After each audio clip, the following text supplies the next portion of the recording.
ॐ नमः सिद्धेभ्यः।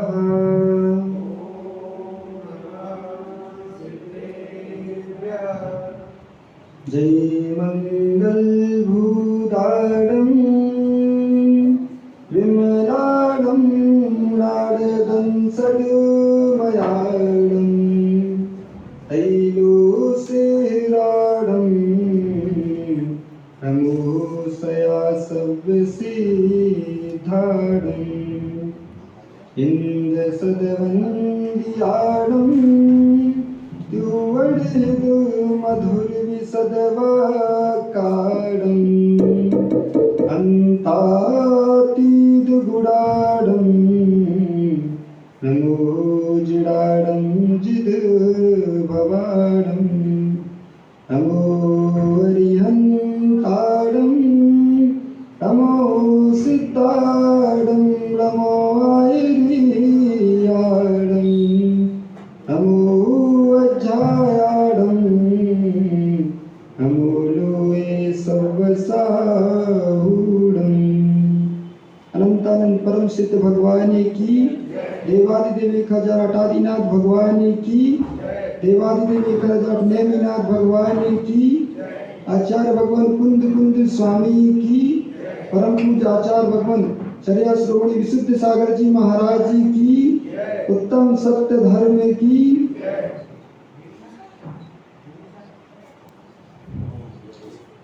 भावबंधुओं, अंतिम निर्देश भगवान वर्धमान स्वामी के शासन में हम सभी विराजते हैं।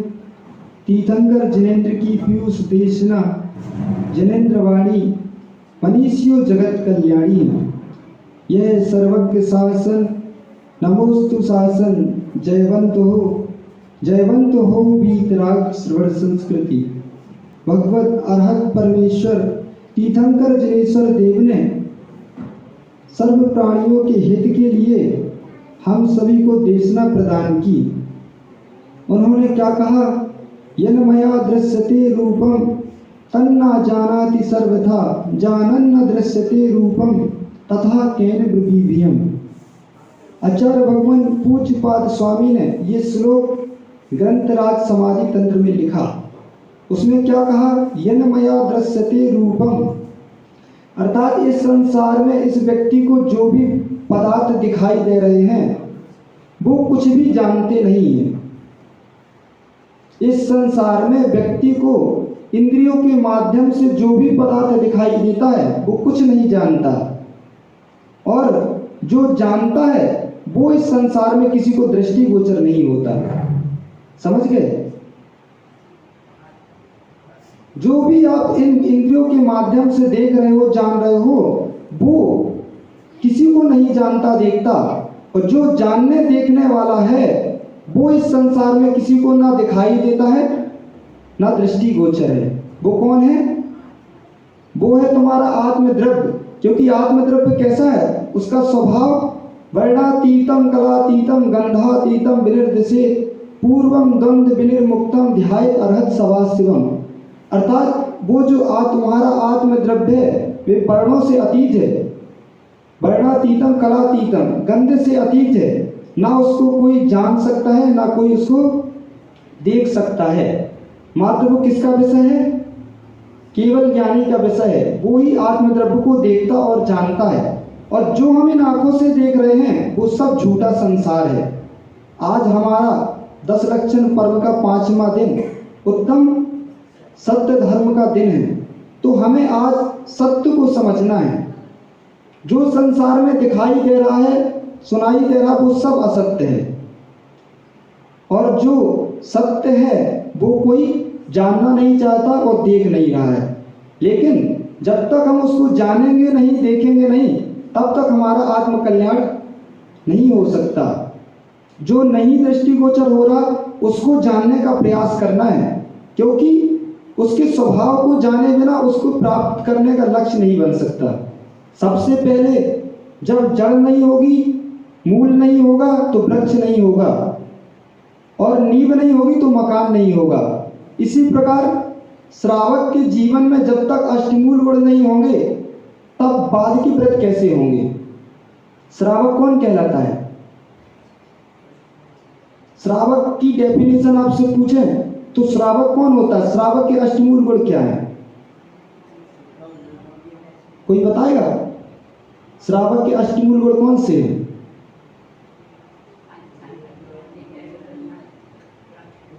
जो ग्रंथ में आचार्य भगवान ने कहे हैं श्रावक के अष्टमूल गुण वो कौन से हैं? अब सोचो, अब श्रावक, आप दुनिया में कहते हो कि हम जैन श्रावक हैं, लेकिन आपको श्रावक की डेफिनेशन ही नहीं मालूम कि श्रावक होता कौन है। सोचो अब आप, किसी को श्रावक के अष्टमूल गुण क्या है वो भी नहीं किसी को मालूम है। किसी को सभा में मालूम? अब जब मालूम नहीं होंगे तो पालन कैसे होगा? पहले जानना होगा, उसके बाद तो पालन होगा। तो इसी प्रकार समंतभद्र स्वामी ने कहा, जब जड़ होगा तभी वृक्ष होगा। जब श्रावक के जीवन में अष्टमूल गुण होंगे तब तो बाद के व्रत कार्यकारी हैं, और अष्टमूल गुण ही नहीं तो बाद के व्रत वो पालन ही नहीं कर पाएगा। तो आचार्य भगवान समंतभद्र स्वामी ने रत्नकंड श्रावकाचार, अब श्रावक बनना है तो एक बार कम से कम श्रावकाचार का तो स्वाध्याय करो कि श्रावक होता कौन सा है। तो हमारे दिगंबराचार्य समंतभद्र स्वामी ने लिखा क्या? मध्य मास मधु त्यागे सहाणु व्रत पंचकम अष्टव मूल गुणा नाहुर गृही राम समोत्तमा। अर्थात मध्य मास मधु का त्याग और 5 अणु व्रत। कौन कौन से? अहिंसाणु व्रत, सत्याणु व्रत, आचर्याणु व्रत, परिग्रह परमाणु व्रत, ब्रह्मचर्याणु व्रत। ये 5 अणु व्रत और 3 मध्य मास मधु का त्याग, ये श्रावक के अष्टमूल गुण हैं। और किस एक ग्रंथ में आचार्य भगवान ने दूसरे भी लिखे, उन्होंने लिखा पंचोदंबर फल, ऊमर कठूमर बड़ पीपल अंजीर और मध्य मास मधु का त्याग, ये श्रावक को पालन करने ही चाहिए। ये प्रथम सीढ़ी है, और प्रथम सीढ़ी नहीं चढ़े तो छत में कैसे पहुंचोगे आप? तो कम से कम आज आप यहाँ आए हो तो ये नियम करके जाना, क्योंकि आचार्य भगवान समंत अमृतचंद्र स्वामी ने पुरुषार्थ सिद्धि उपाय ग्रंथ में लिखा कि जो श्रावक अष्टमूल गुण का धारी नहीं है उसको जिनवाणी सुनने का अधिकार नहीं है। अब सोचो, आप ऐसा क्यों कहा? ऐसा इसलिए कहा कि जब तक आपका पात्र गंदा होगा तब तक उसमें आप कितनी भी बहुमूल्य वस्तु रख दो, उसकी कीमत नहीं हो सकती। अध्यक्ष जी, आपके घर में कोई व्यक्ति गंदा कटोरा लेकर आए और आपके घर में सालीदान, चंदन और स्वच्छ दूध से खीर बनी हो, तो क्या आप उसको उस कटोरे में दे दोगे? उससे कहोगे कि भैया इस कटोरे को साफ कर ले, इसके बाद खीर लेगा, तो वो खीर खाने में आनंद देगी। उसी गंदे कटोरे में रख ली तो जो मजा वो खीर खाने में आने वाला था वो नहीं आ सकता। इसलिए पहले हम जो हमारे जीवन में अष्टमूल गुण ही धारण नहीं किए, पहले वो व्यक्ति उस कटोरे को धोए। ऐसा अमृतचंद्र स्वामी ने लिखा, अष्टमूल गुण धारण करके अपने मन को पवित्र करे, उसके बाद उसको अधिकार है जिनवाणी सुनने का। क्योंकि मन गंदा रहेगा, अष्टमूल गुण धारण ही नहीं होंगे, और जिनवाणी सुनेगा तो जिनवाणी को भी विपर्यास कर देगा वो। सही है? इसीलिए हम अपने जीवन में कम से कम आज आए तो अष्टमूल गुण धारण करके जरूर जाएं। और नियम लेने की विधि क्या होती? अब यहाँ आपके सामने गुरु विद्यमान नहीं है तो भगवान विराजमान है। भगवान के सामने कायोत्सर्ग करो और कहो कि आज से मैं, अभी तक मैं श्रावक नहीं था, आज से मैं पंचोदंबर फल, ये कोई खाता नहीं है, लेकिन क्या है आपको जानकारी नहीं इसलिए त्याग नहीं है। ऊमर कठूमर बड़ पीपल अंजीर, ये कोई नहीं खाता। अंजीर कोई कोई खाता है क्योंकि वो ताकतवर होता है, लेकिन अपने ग्रंथों में उसका निषेध है, वो बहुत उसमें जीवों की हिंसा है। और मध्य मास मधु, ये त्याग नहीं किया तो आज भगवान के सामने नियम लेकर जाना, कायोत्सर्ग करके जाना और आज श्रावक बन के जाना, क्योंकि आज दिन है किसका? उत्तम सत्य धर्म का। सत्य जीवन तभी आपका प्रारंभ होगा जब आपके जीवन में श्रावक के कम से कम 8 मूल गुण धारण होंगे। तो श्रावक ही नहीं बने अभी तो आप ऊपर के व्रत क्या से धारण करोगे? शुरुआत करो, आज 8 मूल गुण को धारण करो। तो सत्य जब तक जीवन में नहीं होगा तो मायाचारी का जीवन चलेगा। आचार्य भगवान अपन अभी तत्वार सूत्र का स्वाध्याय कर रहे हैं, उसमें 7वें अध्याय में आचार्य भगवान ने लिखा कि सत्य व्रत पालने की 5 भावनाएं हैं। क्रोध, लोभ, भीरुत, हास, प्रत्याख्यानुचि भाषणम च पंच। मतलब जब तक आपके जीवन में क्रोध होगा तब तक आपके जीवन में सत्य नहीं हो सकता। जब व्यक्ति क्रोध में होता है, आप खुद चिंतन करो, क्रोध में वो सारा विवेक भूल जाता है कि सत्य बोल रहा हूँ कि असत्य बोल रहा हूँ। इसलिए उमा स्वामी मुनि महाराज ने क्रोधी के सारे वचनों को असत्य कह दिया और सत्यव्रत को पालने के लिए पहले उससे कहा गया कि पहले क्रोध का त्याग करो। क्रोध, लोभी व्यक्ति तो आप देखते हो अपने दैनिक जीवन में कि लोभी व्यक्ति तो नियम से असत्य बोलता ही है। जो दुकान चला रहे होंगे उनको मालूम होगा कितना दुकान में 10 रुपए की चीज़ 100 रुपए में बेच रहे, और काली मिर्च में पपीते के बीजे मिला के बेच रहे, डालडा में घी में डालडा मिला के बेच रहे। ये क्या है? असत्य का जीवन है। लेकिन इस असत्य जीवन का फल आपको बाद में भुगतना पड़ेगा। तो जब तक लोभ का साय आपके अंदर रहेगी तब तक आपका जीवन सत्य नहीं हो सकता। लोभ के सद्भाव में व्यक्ति नियम से झूठ बोलेगा, और झूठ बोलेगा तो सत्य जीवन कैसा? इसलिए पहले लोभ कसाय का त्याग करना है। क्रोध, लोभ, भीरुत्व मतलब डरा व्यक्ति हमेशा झूठ बोलता है।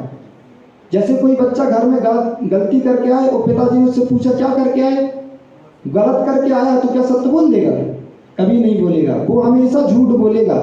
इसलिए सत्य धर्म को पालने के लिए पहले निडर भीरुत्व का त्याग करना है। क्रोध, लोभ, भीरुत्व, हास। और आप खुद देखते हो अपने जीवन में सबसे ज्यादा झूठ कौन बोलता है? जो सबसे ज्यादा हंसी मजाक करता है। हंसी मजाक में सबसे ज्यादा झूठ बोलता, वो सोचता अरे हम दोस्तों के बीच में बैठे हंसी मजाक कर रहे थे तो उसमें चलता है। लेकिन ये धर्म क्षेत्र है, यहाँ तुमने हंसी मजाक में भी मजाक किया तो भी तुम्हें पाप का बंध होगा, क्योंकि हास्य को भी असत्य धर्म में रखा। और 5वां अनुबीची भाषणम। अनुबीची भाषणम अर्थात जो जिनवाणी में लिखा है उसी के अनुरूप बोलना। ऐसा नहीं कि हम अपने मन का बोलने लगे। आप इतने सारे लोग आए हो, हमें सुनने कोई नहीं आया। क्या सुनने आए हो? कि जिनेंद्र भगवान ने जिनवाणी में क्या कहा है भैया जी वही सुनाना, कि हमें सुनने आया। यदि हम आपको जिनवाणी के विपरीत सुनाएंगे, आप हमें आज ही टोक दोगे कि आपने जिनवाणी के विरुद्ध बोला है। इसलिए उमा स्वामी मुनि महाराज ने पहले हम लोगों को सतर्क कर दिया कि तुम्हें जिनवाणी के विपरीत नहीं बोलना, अनुबीची भाषण बोलना है। जो जिनवाणी में लिखा है वही बोलना है, लेकिन व्यक्ति की सामर्थ्य देखकर बोलना है।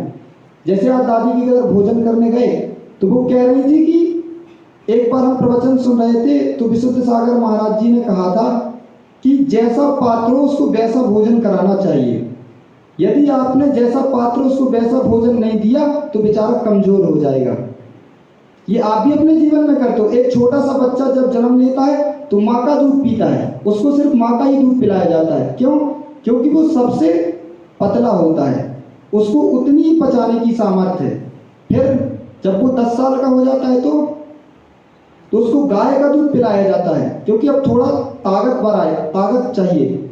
और 20 साल का 25 साल का हो जाता तो उसको भैंस का दूध पिलाया जाता है। और जन्म में बच्चे को यदि आपने भैंस का दूध पिला दिया तो दस्त लग जाएगा। और 10 साल के बच्चे को माँ का दूध पिला दिया तो कमजोर हो जाएगा। तो जैसा पात्र है उसको वैसा उपदेश देना चाहिए। अब जैसे यहाँ आए लोग ज़्यादा तत्व को नहीं जानते तो उनको उसी प्रकार प्रवचन देना पड़ेगा। यदि आपको यहाँ बड़े बड़े ग्रंथों का स्वाध्याय कराया जाएगा तो आज हमारे पास एक भैया जी आए थे नंदा नगर में, जो आए तो वो बहुत ज्ञानी है।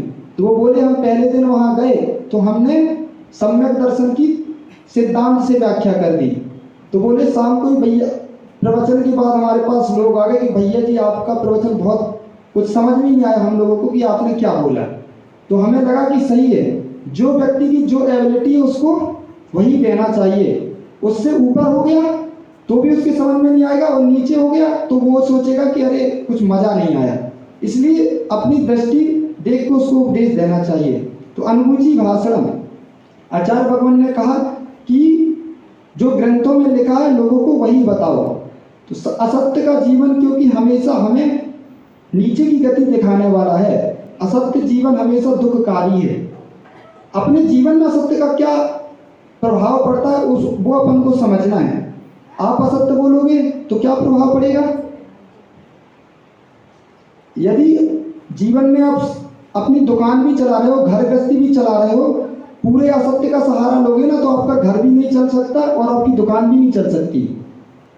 जैसे एक दुकानदार है, उसने एक ग्राहक को एक वस्तु 10 रुपए में दी और दूसरे ग्राहक को 20 रुपए में दी, तो वो जो 20 रुपए में सामान लेकर गया, एक बार तो आपकी दुकान से ले जाएगा, लेकिन दोबारा उसको पता चल जाएगा कि ये वस्तु दूसरे को तो उसने 10 रुपए में दी थी, हमें 20 रुपए में दी। आप दोबारा उस दुकान में जाओगे? नहीं जाओगे। तो जीवन चलाने के लिए भी आपको सत्य से ही जीना पड़ेगा। और एक बच्चा कहा करते कि एक बार जैसी आपकी छवि बन गई, इंग्लिश में अपन पढ़ते हैं first impression is the last impression, मतलब जो आपकी छवि बन गई, जैसे बच्चा है कोई और माँ बाप देखते हैं कि हमेशा गलती करके आता है और हमेशा झूठ बोलता है, तो एक बार माँ बाप की मन मस्तिष्क में बैठ गया कि हमारा बच्चा झूठ बोलता है, तो कितना भी फिर वो बाद में सत्य बोलता है, लेकिन कोई उसकी बात का भरोसा नहीं करता। लेकिन मात्र दिखावे का सत्य नहीं बोलना है, दिखाने का सत्य भिन्न है और जो वास्तविक सत्य है वो भिन्न है। एक नगर में एक व्यक्ति रहता था, उसने अपना पूरे नगर में नाम क्या घोषित कर दिया? सत्य घोष। पूरे नगर में कहता कि मेरे से सत्यवादी इस नगर में कोई नहीं है, मैं सबसे सत्यवादी हूँ। लोग उसकी बातों पर भरोसा करने लगे। क्यों? क्योंकि उसने अपने जो जनेऊ था उस पर एक कटार बांध के रखी थी और पूरे नगर में कहता था कि यदि मैं असत्य बोलूं तो इस कटार से मेरी ही जीभ काट देना। अब इतनी सत्यवादी कोई बात कह रहा तो लोगों को उस पर बहुत भरोसा हो गया। सब लोग सोचते कि अरे अपने नगर में इससे सत्यवादी कोई नहीं है, और उसने नाम भी क्या रख लिया? सत्य घोष। अब राजा तक बात पहुंची कि अपने नगर में कोई इतना भी सत्यवादी जीव है जो कभी झूठ नहीं बोलता, और अपनी सत्यवादिता की ऐसी उसने पहचान बना ली कि मैं झूठ बोलूं तो मेरी जीभ काट लो। अब राजा को भी लगा अरे इतना सत्यवादी जीव, उसने उस व्यक्ति को अपने मंत्री का पद दे दिया। इसलिए यदि आप अपने जीवन पर किसी को भरोसा करते हो, पहले उसकी परीक्षा जरूर करना, तुरंत जल्दबाजी में कोई निर्णय नहीं लेना चाहिए। उस राजा ने उस व्यक्ति को मंत्री का पद दे दिया। एक समय क्या हुआ कि एक व्यक्ति उस नगर से रत्नदीप धन कमाने के लिए जा रहा था। उसने सोचा कि मैं रत्नदीप जा रहा हूँ, लेकिन लौट के आऊँगा, शायद मुझे कोई घाटा लग गया, या घर से ये मेरे पास अनमोल 5 रत्न थे उसके पास, तो उसने सोचा इनको सत्य घोष के पास रख देता हूँ, वो तो सत्यवादी है, जब लौट के आऊँगा तो दे देगा। उस व्यक्ति ने क्या किया? सत्य घोष के पास गया और उससे कहा भैया ये हमारे 5 रत्न आप अपने पास रख लो। तो सत्य घोष ने वो उसके 5 रत्न रख लिए और वो कहाँ चला गया? रत्नदीप में धन कमाने चला गया।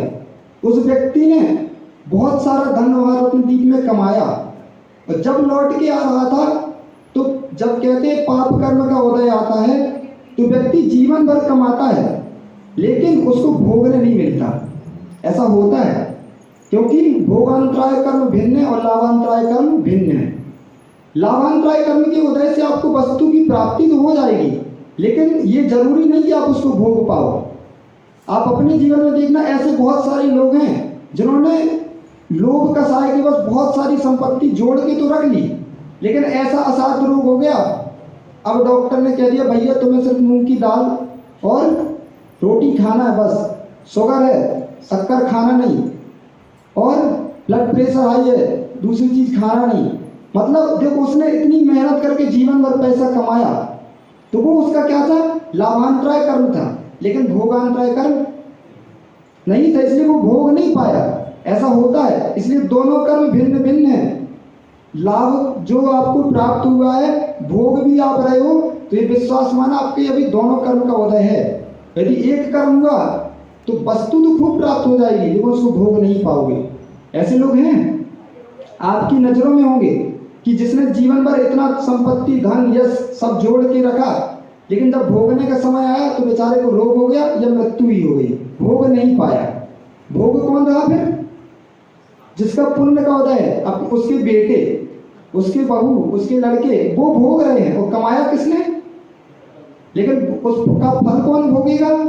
जो पाप करके गया वही भोगेगा। ये नहीं सोचे कि अरे मैंने तो अपनी संपत्ति भोगी नहीं तो मुझे पाप का बंध नहीं होगा, ऐसा नहीं है। भोगने में जो उसने पाप का बंध किया उसका फल वही भोगेगा, लेकिन पुण्य कर्म से उस संपत्ति का भोग वो करेगा जिसने पूर्व में पुण्य किया है। और अपने जीवन, दैनिक जीवन में आप देखो तो एक युवा व्यक्ति कितना मेहनत करके पैसा कमाता है, उसकी जॉब लगती है और इतनी संपत्ति जोड़ के रखता है, लेकिन शादी उसकी हुई और सारी संपत्ति उसकी पत्नी की उसकी हो गई, तो पत्नी की ने क्या किया? कुछ किया? पत्नी ने कुछ नहीं किया।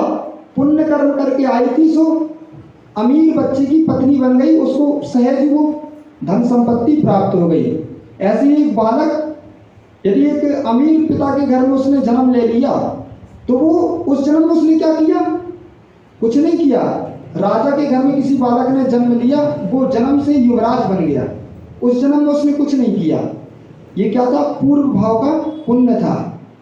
तो उस व्यक्ति का जो रत्नदीप पैसे कमाने गया था उसका लाभांतरण कर्म तो था, बहुत संपत्ति जोड़ के वहां से लाया, लेकिन जब किनारे अपने नगर आने को हुआ कि उसका पूरा जहाज डूब गया। अब बेचारा उसी जहाज के एक टुकड़े के सहारे अपने नगर पहुंचा। जब नगर पहुंचा तो अब उसके पास कोई संपत्ति नहीं बची, तो उसको याद आया कि बहुत मैंने अपने कीमती 5 रत्न सप्तघोष के घर में रखे हुए हैं। लेकिन जैसे ये बात सप्तघोष को पता चली कि वो व्यक्ति का जहाज पलट गया और सारी संपत्ति नाश हो गई उसकी, तो उसने पूरे नगर में पहले से ही हल्ला कर दिया कि वो व्यक्ति उस व्यक्ति को धन की हानि हो गई, इसलिए वो पागल हो गया। क्यों कर दिया?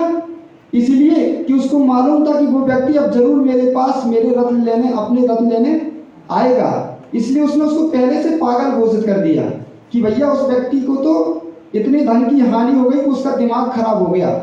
और वो व्यक्ति उसी सप्तघोष के घर पहुंचा। जब सप्तघोष अपने मित्रों के साथ बैठा हुआ था तो सप्तघोष ने उसको दूर से आते देखकर ही कहा मित्रों से कि देखो, मैंने पहले ही कहा था कि वो व्यक्ति के पूरे धन संपत्ति का नाश हो गया और वो पागल हो गया है। अब वो आएगा मेरे पास और मेरे से धन रत्न संपत्ति मांगेगा। तो इसमें क्या हो गया? उन मित्रों को उसके ऊपर विश्वास हो गया कि सप्तघोष बिल्कुल सत्य बोल रहा है। और वही हुआ, वो व्यक्ति आया और सप्तघोष से बोला कि भैया हमें पूरी संपत्ति का नाश हो गया, वहां से कमा के जो लाए, अब वो हमारे 5 रत्न ही हमारे जीवन का सहारा है, आप वो हमें वापस दे दो। लेकिन उसने तो पहले से ही असत्य का जीवन जीना, ढोंग का रूप बना के रखा था, नाम रख लिया सप्तघोष और जीवन असत्य का जीता था। उसने कहा देख लो मित्रों, मैंने तो कहा ही था कि ये आएगा और मुझसे रत्न मांगेगा, ये पागल हो गया है। और उसने उस व्यक्ति को अपने सिपाहियों को बुला के भगा दिया। अब दोनों तरफ से उसकी संपत्ति का नाश हो गया, बेचारा वास्तव में पागल सा हो गया, अब उसके पास कुछ नहीं बचा। ये बात राजा तक पहुंची कि राजा जी, इस सप्तघोष ने मेरे सारे 5 रत्न रख लिए, अब वो वापस नहीं दे रहा।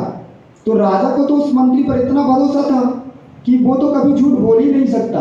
तो राजा ने भी उस व्यक्ति को अपने राज्य से निकाल दिया और कहा कि तू झूठ बोलता है, सप्तघोष कभी झूठ नहीं बोल सकता।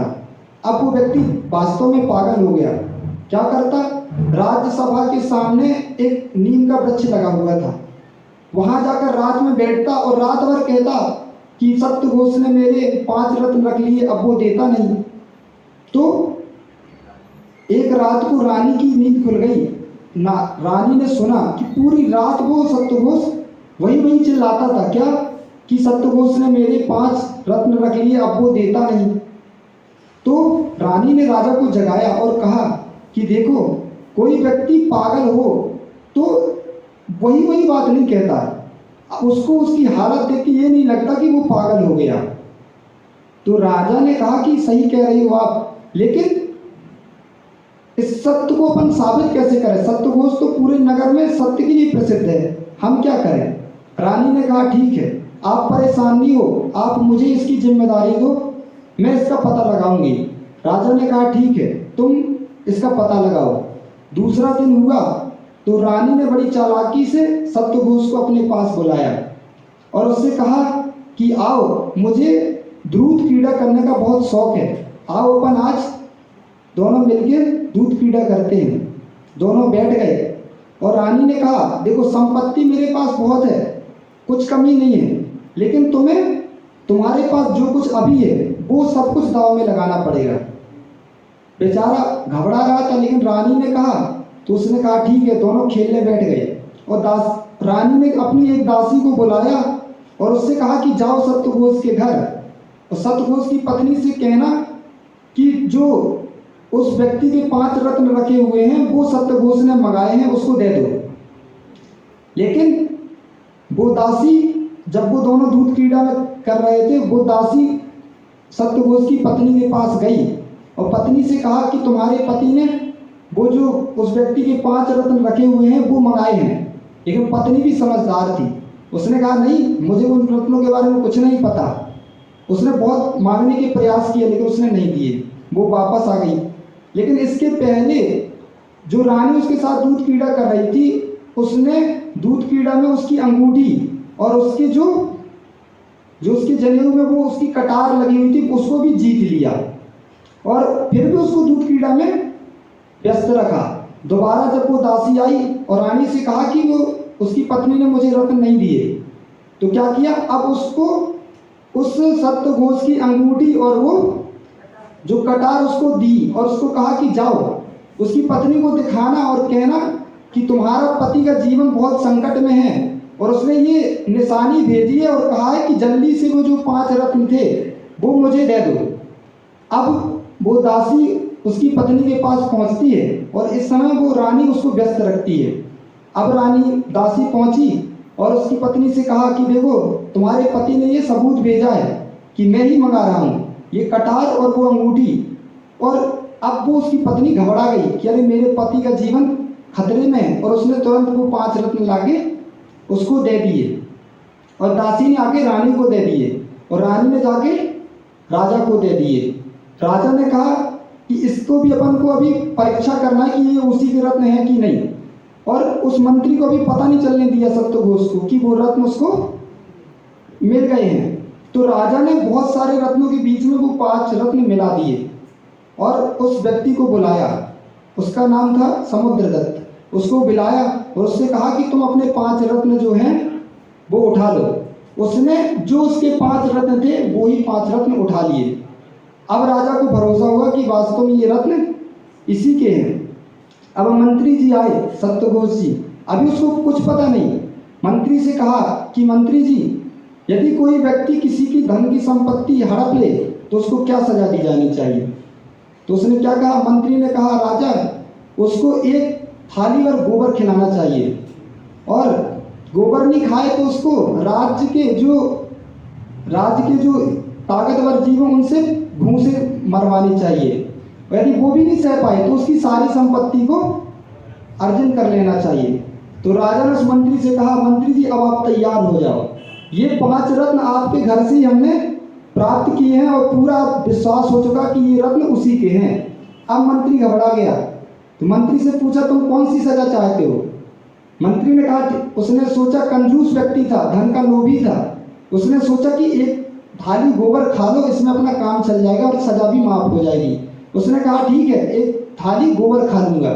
राजा ने एक थाली गोबर मंगाया, लेकिन जैसे उसने थोड़ा सा खाया तो उसको उल्टी हो गई। अब वो बोला कि महाराज गोबर नहीं खा सकता, अब मैं अपने जो मल्ला है ताकतवर जीव उससे मैं भूसे खा लूंगा। तो उससे 5 भूसे की शर्त थी। उसको बुलाया गया, उसका एक भूसा गला, तो उसने कहा कि नहीं राजन, अब मैं भूसे नहीं सह सकता, तो मेरी सारी संपत्ति आप ले लो। और उसने अपनी सारी संपत्ति फिर राजा को दे दी। मतलब कंजूस जीव ऐसा होता है कि देखो, धन का ऐसा लोभी था कि एक शर्त से उसका सजा माफ हो सकती थी, लेकिन उसको तीनों सजा मिल गई। तो असत्य का जीवन ऐसा होता है कि व्यक्ति को हमेशा दुखदायी होता है। उसने एक झूठ बोला तो उसको इतनी बड़ी सजा मिली। हम अब अपने जीवन की ओर आए तो हम पल पल जीवन में झूठ बोल रहे हैं, उसकी सजा हमें क्या मिलेगी? ये तो एक कहानी नहीं है, लेकिन ये सत्य कहानी है। आचार्य भगवान समंतभद्र स्वामी ने रत्नखंड श्राप का 4 ग्रंथ में इस कहानी को लिखा है। क्योंकि एक व्यक्ति सत्य में फेमस होता है तो जो असत्य भी ज़्यादा बोलता है वो भी फेमस हो जाता है। कहते हैं ना, फेमस होना है तो या बहुत अच्छा कार्य करो या फिर एक बहुत गलत काम कर दो, इसलिए भी आदमी फेमस हो जाता है। जैसे जो सबसे बड़ा आतंकवादी होता है तो वो भी फेमस हो जाता है कि उसका नाम चलता है। तो आचार्य भगवान समंतभद्र स्वामी ने जो 5 पापों में प्रसिद्ध हुए उनके भी नाम रत्नखंड श्राप का 4 ग्रंथ में लिखे। धन श्री सत्य घोषोचा तापसा रक्षकावपि उपाख्या तथा संश्रु नवनीतो यथाक्रम। अर्थात अहिंसा, झूठ, चोरी, कुशील, परक्रय में ये 5 लोग प्रसिद्ध हुए हैं। ऐसे झूठ बोलने वाला नाम रख लिया सत्य घोष, और जीवन में क्या बोल रहा? झूठ। तो सत्य जीवन को हम पहचाने। हमारा सत्य जीवन क्या है? सत्य जीवन हमारा वैसा ही है जैसा सिद्ध लोक में सिद्ध परमेष्टि विराजमान है, वैसे ही हमारी आत्मा का स्वभाव है। स्वभाव दृष्टि से अपन देखें तो आचार्य भगवान लिखते हैं, मल रहियो उड़ाड़ मो डिवसई सिद्धि ये जारिसो सिद्धो तारिसवो देहत्तो परमो बंभो मुड़े यब्बो। अर्थात हमारा जो आत्म द्रव्य है वो कर्म मल से पूर्ण रहित है, लेकिन अभी नहीं है। पर्याय दृष्टि से अपन देखेंगे तो पर्याय दृष्टि से अभी वो कर्मों से आच्छादित ही है। द्रव्य दृष्टि से वो जैसा सिद्ध भगवान सिद्धालय में विराजमान है वैसे ही सिद्ध आत्मा हमारी आत्मा में भी विराजमान है। उस शक्ति को हम जब पहचानेंगे तब पुरुषार्थ करेंगे उसको प्रकट करने की, और पहचाना नहीं तो कभी भी प्राप्त नहीं हो सकता। हम अपने जीवन में जो सत्य जीवन है उसको पहचाने, और क्या जीवन हम जी रहे हैं उस जीवन से यदि हम नहीं छूट पाए तो हमारा भी फल वही होने वाला है। तो अष्टमूल गुण श्रावक के 60 कर्तव्य आचार्य भगवान ने कहे। आप करते हो कि नहीं? करते हो श्रावक के क्या है 60 कर्तव्य? देव पूजा, गुरु पास्त्री, स्वाध्याय, संयम, तपा, दानम, चेति, गृहस्थाणाम, 60 कर्माणि दिने दिने। प्रत्येक श्रावक को प्रत्येक ये 6 कर्तव्य प्रतिदिन करने चाहिए। अब आप कहो, ऐसा चिंतन कर सकते हो कि आचार्य भगवंतों ने 6 कर्तव्य क्यों लिखे? एक कर्तव्य भी तो लिख सकते थे ना, 6 क्यों लिखे? 6 इसलिए लिखे क्योंकि मन का स्वभाव भागना है। मन तो कहीं रुकता ही नहीं। मन की आदत कैसी है कि जैसे आपने नल में एक सटक लगा ली, सटक, और उससे पानी निरंतर आ रहा है और नीचे एक पात्र रखा हुआ है और पात्र भर गया, तो अब क्या होगा? वो पानी नीचे गिरेगा और कीचड़ होगी। लेकिन यदि आपने उस सटक को पकड़ लिया और पानी निरंतर बह रहा है तो क्या होगा? सटक फट जाएगी। पानी आ रहा है और आपने उसको बंद कर लिया, दबा लिया, तो सटक फट जाएगी, और नहीं पकड़ा तो पानी पात्र से गिरेगा। अब क्या करना है? उसको दूसरे पात्र में रखना है। तो ऐसे ही मन की आदत है। यदि मन को आपने जो बह रहा था उस सटक में पानी की तरह यदि उसको रोक लिया तो मन पागल हो जाएगा, और उसको विषय नहीं दिया, तो बहने दिया तो विषयों की कीचड़ हो जाएगी। इसलिए उसको विषय देना बहुत जरूरी है। और एक जगह मन हमेशा टिकता नहीं है। आप यदि 24 घंटे कहा जाए कि सुबह से लेकर शाम तक पूजा ही करो, नहीं कर पाओगे। पहले इसीलिए कि 6 कर्तव्य लिख दिए। पूजा करो, फिर पूजा के बाद 1-2 घंटे टाइम मिले तो विषय मन का बदलो, फिर देव गुरु पास्ती, स्वाध्याय, क्योंकि स्वाध्याय करना तो बहुत जरूरी है। आचार्य भगवान ने लिखा कि यदि कोई व्यक्ति सोचता है माला फेरते रहेंगे, लेकिन माला फेरने से क्या होगा? माला फेरोगे, उसकी एनर्जी आपको जागृत होगी और एनर्जी को आप पचा नहीं पाओगे तो पागल हो जाओगे। आचार्य भगवान भोपाल का एक उदाहरण दिया करते कि एक व्यक्ति हमारे पास आए और उनका बच्चा आया और उन्होंने कहा कि महाराज जी, हमारे पिताजी पागल से हो गए। तो आचार्य जी को समझने में देर नहीं लगी। आचार्य जी ने कहा वो क्या करते हैं?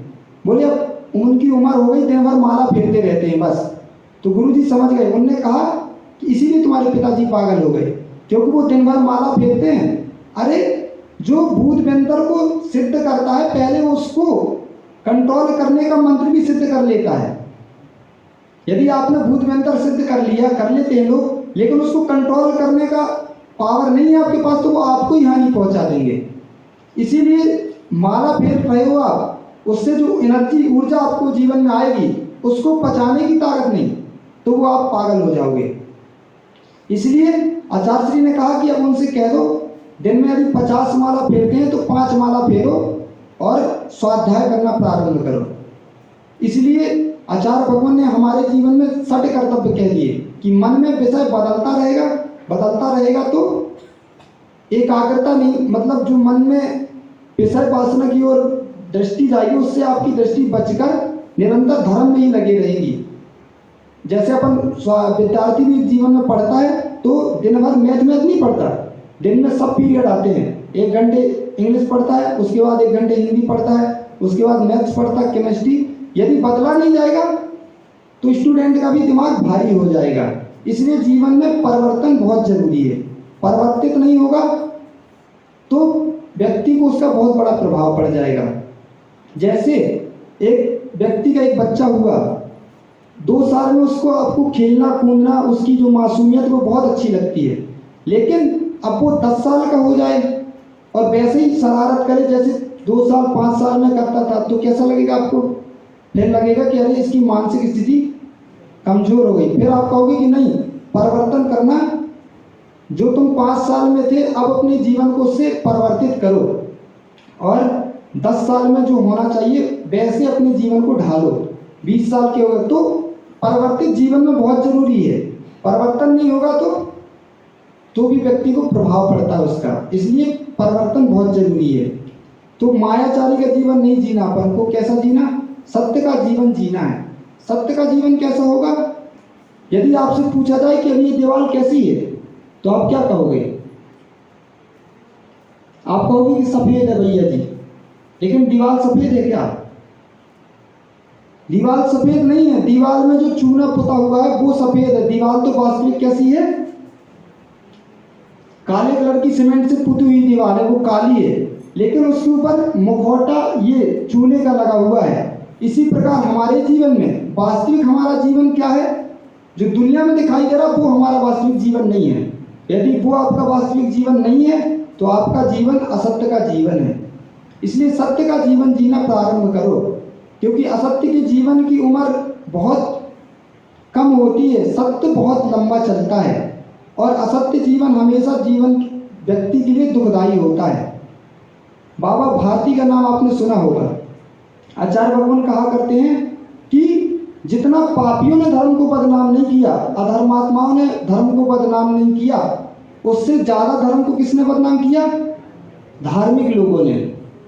अब आप कहोगे ये उल्टी बात बोल रहे हैं क्या भैया जी? आप उल्टी नहीं है, क्योंकि लोगों की दृष्टि जो झूठ बोलता है, जो चोर है, जो पापी है, उससे तो धर्म की उम्मीद ही नहीं है। वो चोर एक चोरी करे सेठी जी तो आपको क्या लगेगा? कोई बड़ी बात नहीं, सहज बात है। चोरी है तो चोरी करेगा ही, जो झूठ बोलता है वो झूठ बोलेगा ही। उनने धर्म को बदनाम नहीं किया, लेकिन भेष बना लिया किसका? धर्मात्मा का। और कार्य कैसे कर रहे हो? कार्य कर रहे हो जो अधर्मात्मा और पापी जीव कर रहे हैं, कार्य वही कर रहे हो। उससे धर्म की बहुत हानि है, उसने धर्म को बहुत बदनाम किया है। पापी ने कहाँ धर्म को बदनाम किया? पापी की तो दुनिया में वही पहचान है कि वो पापी है, उसने कुछ नहीं किया। लेकिन यदि धर्म का भेष बनाकर पाप करोगे तो विश्वास रखो आपसे बड़ा पापी संसार में कोई नहीं होगा। जो आपका जीवन है वैसा ही जीवन भेष में भी आपका होना चाहिए। बाबा भारती था, बाबा भारती के पास एक बहुत सुंदर घोड़ा था। आपने साथ पढ़ी उसकी कहानी छोटे में। बाबा भारती के पास एक बहुत सुंदर घोड़ा था, बहुत तेज भागता था। लेकिन उसी नगर में एक डाकू रहता था, खड़क सिंह। खड़क सिंह को पता चला कि अरे बाबा भारती के पास एक बहुत तेज भागने वाला घोड़ा है, लेकिन उसने कहा कि उस घोड़े को मैं प्राप्त कैसे करूंगा। तो उसने क्या किया? एक लंगड़े का रूप बनाया और रास्ते में जाकर बैठ गया जहाँ से बाबा भारती रोज निकला करते थे। लंगड़े का भेष बनाकर वहाँ बैठ गया और समय जब बाबा भारती का हुआ तो बाबा भारती वहाँ से आए और उस व्यक्ति ने बाबा भारती को रोका और कहा कि बाबा जी मुझे थोड़ी आगे तक जाना है, मुझे अपने घोड़े में बैठा लो। अब बाबा भारती तो साधु पुरुष थे, उनने कहा ठीक है भैया, तुम्हारे पैर में तकलीफ है, तुम लंगड़े हो तो मेरे साथ बैठ जाओ। और बाबा भारती आगे बैठ गए और उसने खड़क सिंह को पीछे बैठा लिया। वो था कौन? डाकू। थोड़ी घोड़ा आगे बढ़ा और जैसी थोड़ी आगे बढ़ने के बाद उस डाकू ने क्या किया, बाबा खड़क सिंह को ऐसा धक्का दिया कि वो नीचे, और उसने घोड़े को संभाल के लगाम घोड़े को लेकर भाग गया।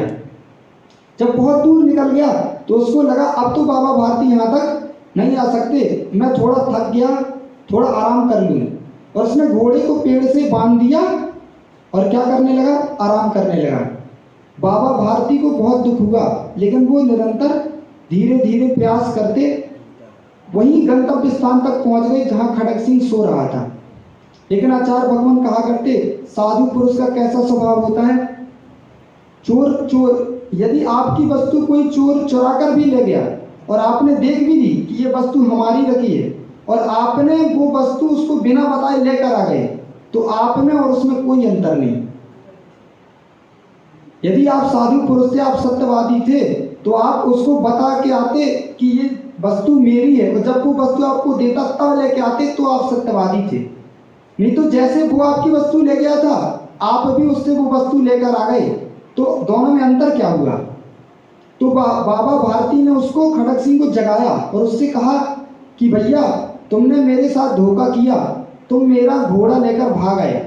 खड़क सिंह घबरा गया उठकर, लेकिन बाबा भारती ने कहा तुम घबराओ नहीं, तुमने मेरा घोड़ा चुरा लिया, कोई बात नहीं, तुम मुझसे प्रेम की भाषा से घोड़ा मांगते तो तुम्हें घोड़ा दे भी देता, लेकिन मेरी एक सीख जीवन में हमेशा याद रखना।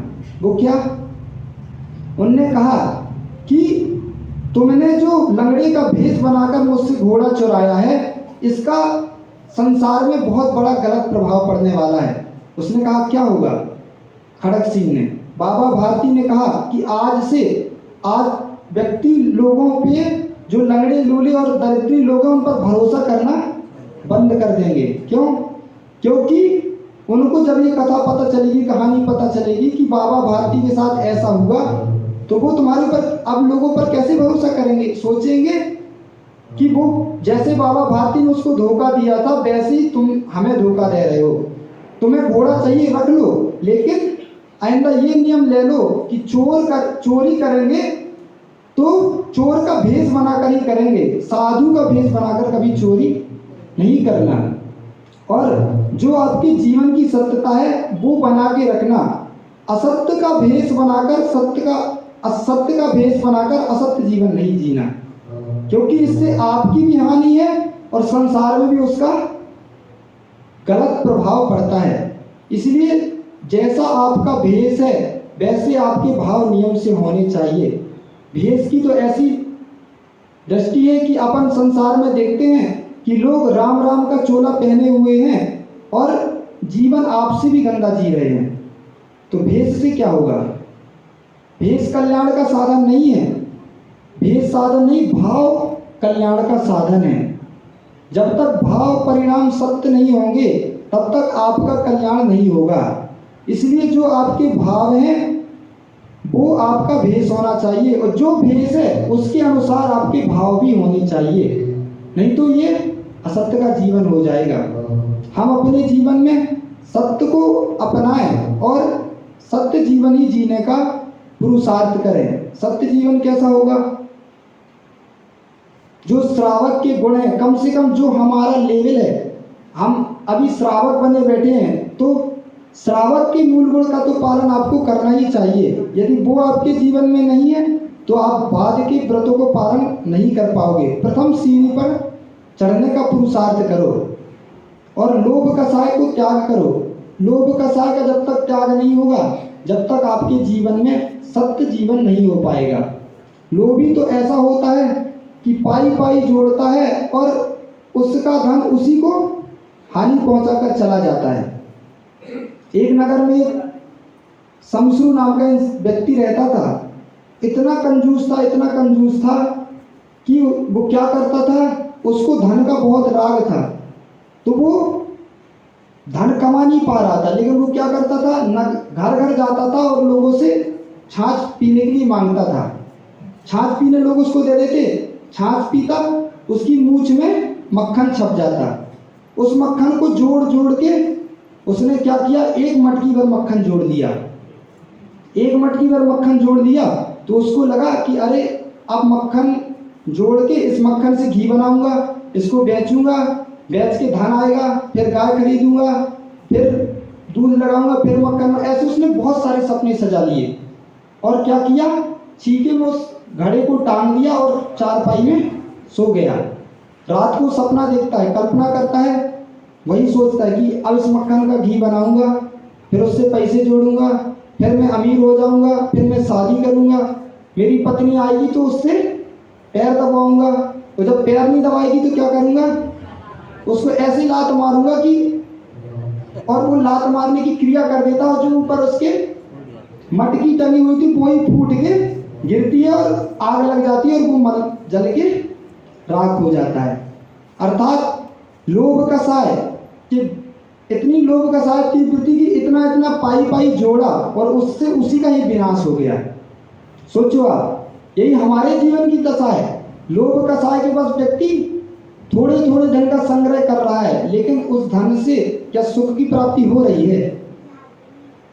धन से जो आपको सुख प्राप्त हो रहा है वो बाहर इंद्रियों का सुख है, लेकिन आचार्य भगवान कहते हैं जो आत्मा का सुख है वो कैसा है? उसको धन की जरूरत नहीं, उसको बाहर की किसी भी परद्रव्य की जरूरत नहीं। आत्मा का जो सुख है वो कहाँ पे मिलेगा? आत्मा में ही मिलेगा। आत्मा को सुख है सुख सो सुख आकुल ताबिन कहिए। और हम कहाँ ढूंढ रहे हैं संसार में सुख? जहाँ सुख है ही नहीं वहाँ सुख खोज रहे हैं। एक बुढ़िया की एक सुई गुम गई, कहाँ?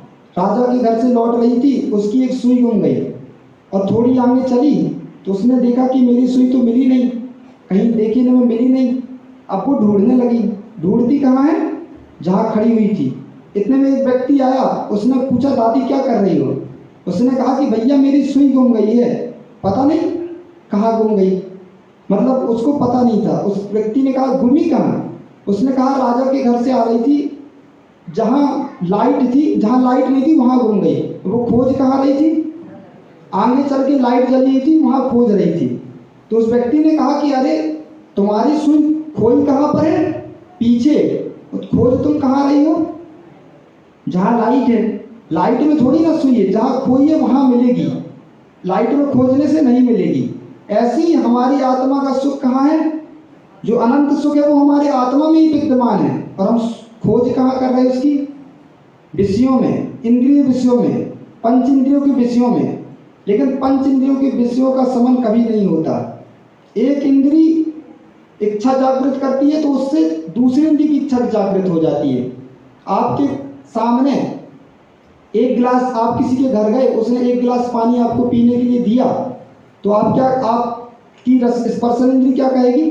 अरे बहुत गर्मी से चल के आए भैया, ठंडा पानी पिलाओ। स्पर्शन इंद्री को कैसा चाहिए? ठंडा पानी। ठीक है, ठंडा पानी आ गया तो रसना इंद्री कहेगी ठंडे उस पानी से क्या होगा, जाओ थोड़ा सा शक्कर भी तो लेके आओ, उसमें शक्कर भी घोलो।